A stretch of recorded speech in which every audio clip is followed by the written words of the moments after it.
Prepare to sing our national anthem.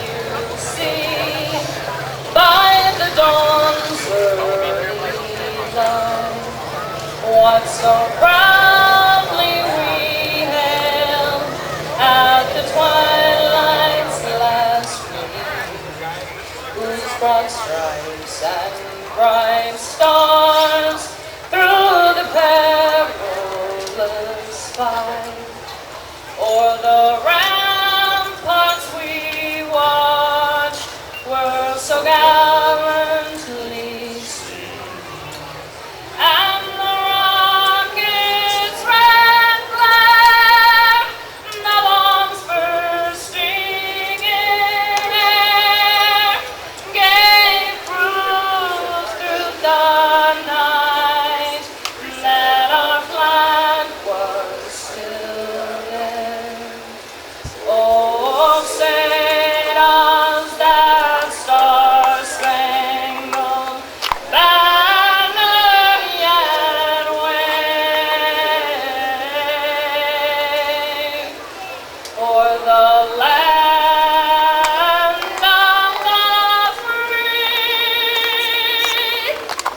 and the home of the brave.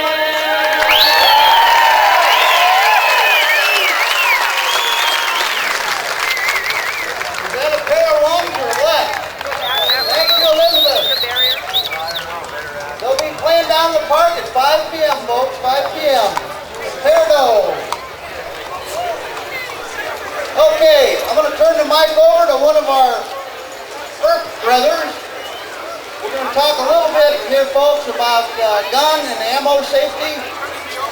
Not only for you, the adults, but also, more importantly, the kids. So, we have Mr. Sean Page of Parker, Colorado. Well, hey everybody! I need a yeehaw from everybody to get this thing started here today.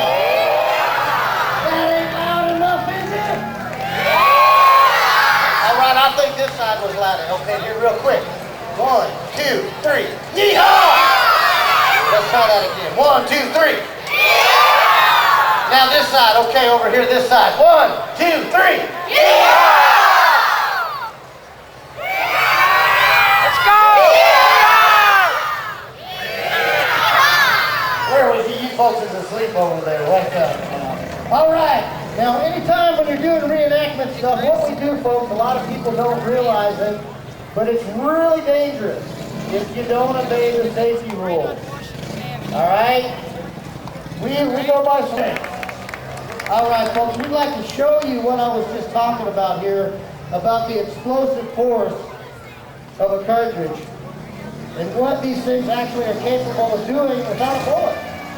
This is just the powder. All right. Keep your eye on this pop can here, folks. Let's count it off, okay? Here we go. Count with me. 1, 2, 3. That looks like a little bit of a gun, but still. Take a look. It still put a big dent in it. What if that was your skin, kids? What do you think? You think that might hurt you? I'll be honest with you. It would. All right, we got real ammo on that gun now? All right, here we go. 1, 2, 3. All right, guys. So that's a good example of what one of these blanks here will do to a pop can. So I want all you kids to remember that. It's really, really important. So while you're here today, we'd like to deputize all the kids. We got all the children out here today to promise to be safe and never to play with guns. We're going to make you all honorary deputies. That sound all right to you folks? All right, all right. We'd like to have all the kids in right now. It's okay to come out here.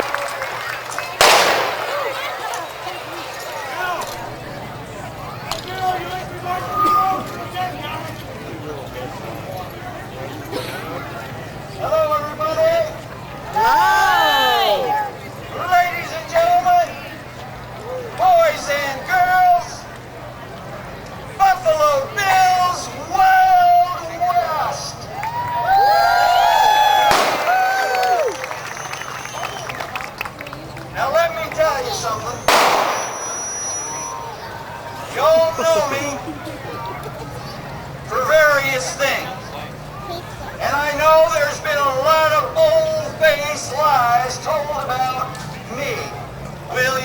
Cody.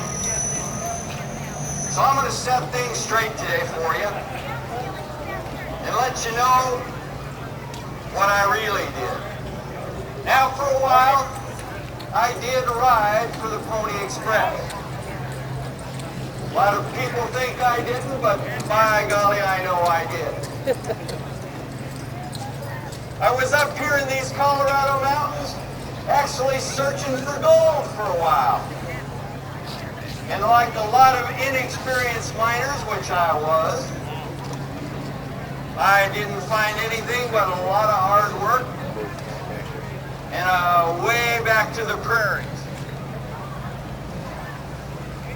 I also hunted buffalo for the Kansas Pacific Railroad.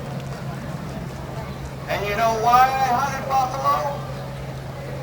It was because we had to feed all those folks and all those fellas that were building that great railroad across this country. They wouldn't have had fresh meat every day if it wasn't for me. I also was an Indian scout. That's hard. As a matter of fact, I was chief of scouts for 10 generals in the United States Cavalry. And yes, I did win and was awarded the Congressional Medal of Honor for valor in one of the fights I was in.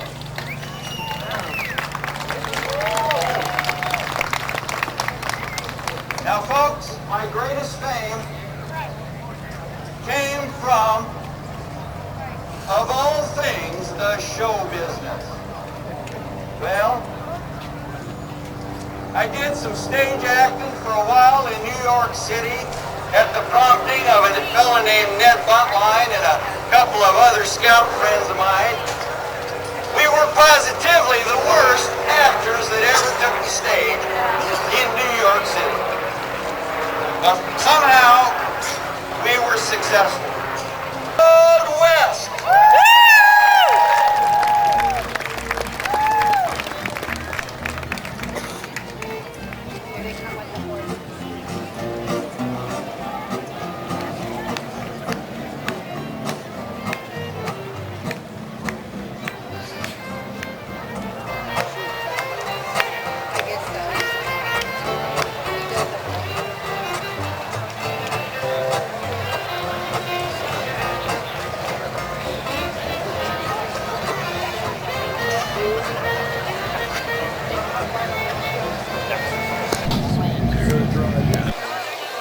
Okay, folks.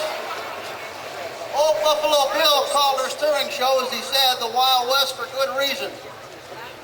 In his time of the 1800s, the West was indeed a very, very wild place to be indeed.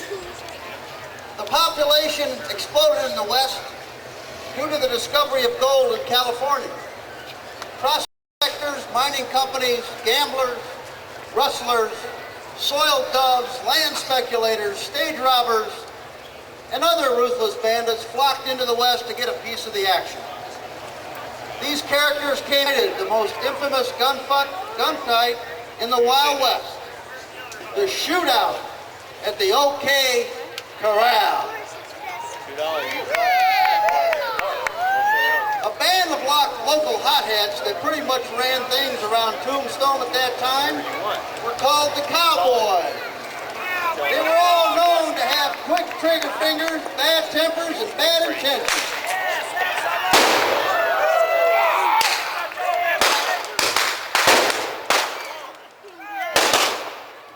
To identify the first group as such, they all wore their trademark red sashes. They were prone to rustling, robbing, fighting, and even killing if they had to. They were the in the Clantons. The self-proclaimed chief among them was Outlet, and he didn't break the law telling the cowboys what to do. Nobody telling the Cowboys what to do. Between the local law enforcement and the cowboys grew until there were death threats against the by the cowboys. They threatened to kill all the Earps, Wyatt, Morgan, Virgil, and even Doc Holliday if they didn't get out of Tombstone and Bronco. This drew the ire of the Earp brothers and Doc Holliday. That hurt. The cowboys often got to drinking in the local saloon. They'd stand in the streets of Tombstone yelling, drinking, harassing the local town folks, and shooting their firearms. Yeah, who's the local town? Finally, the Earps and Doc had enough of this law-breaking firearm carried in the city limits. Their rebellious activity, the lawless, carrying on. The time had come to confront the cowboys and their lawless ways. Wyatt Earp, brothers Virgil Earp and Morgan Earp, and Doc Holliday joined each other side by side on the main street of Tombstone and slowly headed down the street towards the Old Cape Corral to confront the cowboys in 1881, a day that would become very well known in history. They were well armed, ready to meet their aggressors, arrest them, and take away their guns. You ain't taking my When they arrived at the Old Cape Corral, the cowboys met the Earps and Doc face to face. They were drawn up in lines facing one another at fairly close range. You could feel the tension and the electricity in the air. There were no good feelings among any of them. Doc Holliday draws his pistol, moves forward, and shoves it in Frank McLaury's belly, then takes a few steps backwards. Virgil Earp commands the cowboys, throw up your hands. Taking my gun. I'm here to arrest you. I ain't got nobody. I don't think Good that's luck. happening. Billy Clanton says, don't shoot, I don't want to fight. Don't shoot, I don't want to fight. Tom McLaury says, I have nothing. Tom McLaury says, I have nothing. All right, throw up your hands. Though his shirt is untucked and seems to be hiding a gun in his pocket. Wyatt Earp says, throw up your hands. Throw your hands up. Then Virgil Earp says, we have come down here to disarm you and arrest you. We deal in lead. We deal in lead. We ain't He taking. also says, throw up your hands, I want your gun. Throw up your hands. I want your guns. Ike Clanton begins to grapple with Wyatt Earp, No, Wyatt. I'm not armed. Please. Don't touch. who's just about ready to pistol whip him. Please, Wyatt. No. The tension explodes, and the fight begins.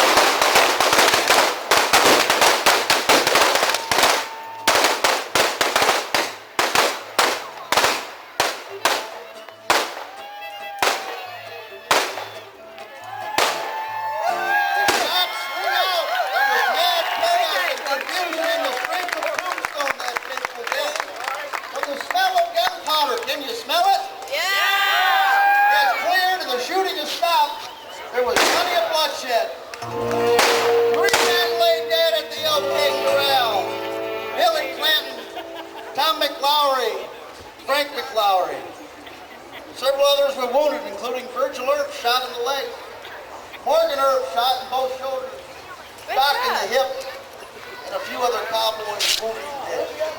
The only survivor of the fight untouched, the infamous Wyatt Earp.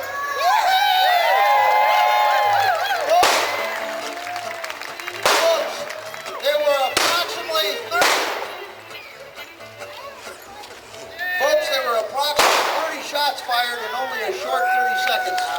But the story of this infamous gunfight has lived in Wild West history for 147 years. To this day, nobody really knows who started the fight and still remains a mystery. Folks, this has been a true Wild West moment.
outside window. She laid unconscious in a field in the dark for several hours. Her dog, Pepper, ran to a nearby farm about 1.5 miles away where folks there were cooking outside. They could tell the dog was in some kind of distress. They saw the dog collar and tags with a phone number on it. It was her cell phone. Paula's cell phone had flown out of her phone holster, and since it was dark, she couldn't find it. When the phone rang, it also lit up. She was able to crawl to the phone and answer it. Cimarron Guns and is a former world champion. Each one weighs 2.5 pounds, and yes, they are real. She is completely self-taught and has been gun spinning for about 15 to 20 years and has performed as a stunt woman and has performed her art across the U.S. from Paula!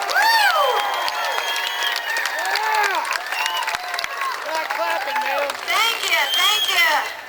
Yes, I do feel honored to be here today. I'm so glad to be here. I'm telling you, it was pretty rough for several months here now, but now I'm back to par, as they say, I'm back in the saddle again! Woo! I'm never gonna complain about traffic again, that's for sure. So right now, like I said, my name is Pistol Packin' Paula. You wanna see some fancy gun twirling? Okay, boys, can you hit that music? It's on pause right now. Just hit that. Okay, can you turn it up? Here we go. Woo! Oh, Yeah. we got a lost child in the crowd. Lost child in the crowd. It's not me. It's on your hat. Hold still. I need on track 2, please. Track 2. I know it's not my microphone. I tested it.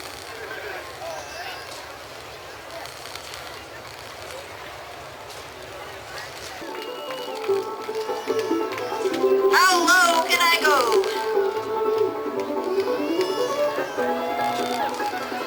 Woo!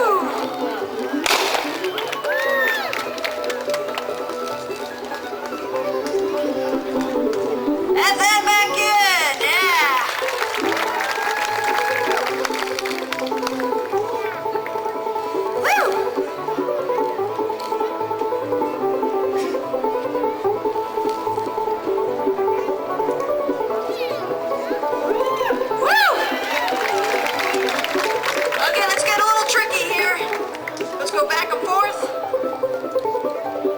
Okay, now behind my back.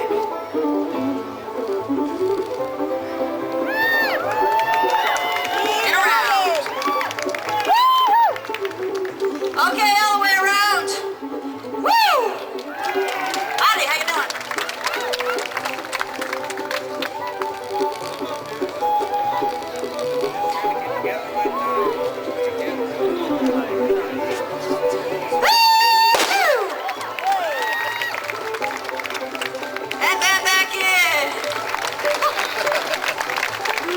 Let's get a little tricky here. Let's go over the shoulders.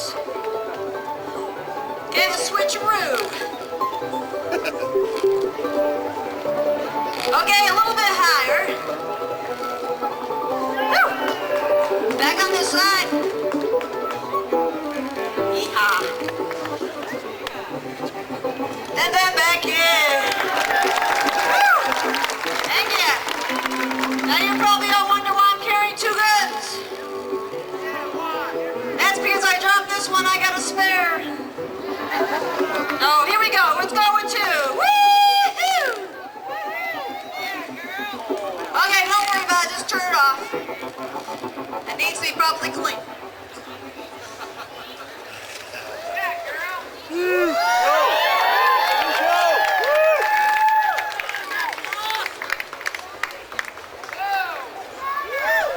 Wow.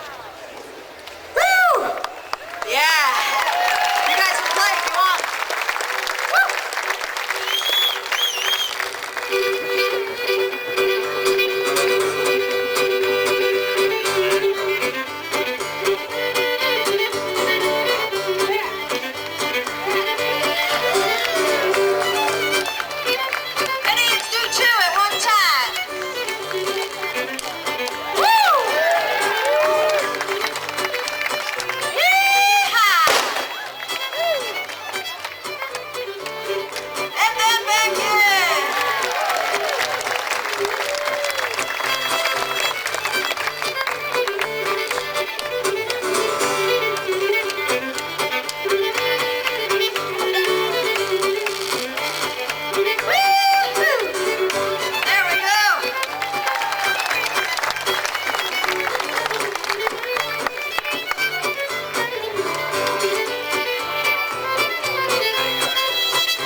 you finish. Here we go. Go ahead.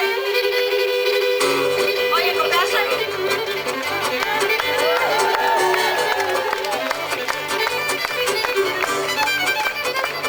Woo! You ain't clapping out there.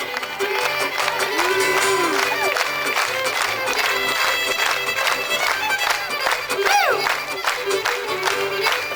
Okay, go back. Big finish. Get it in. There we go. Woo!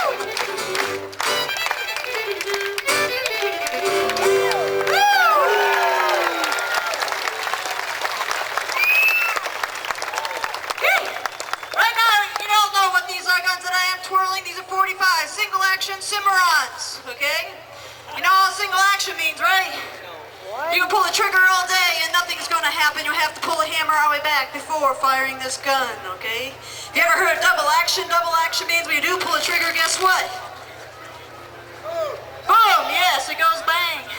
That's why I don't twirl a double action gun.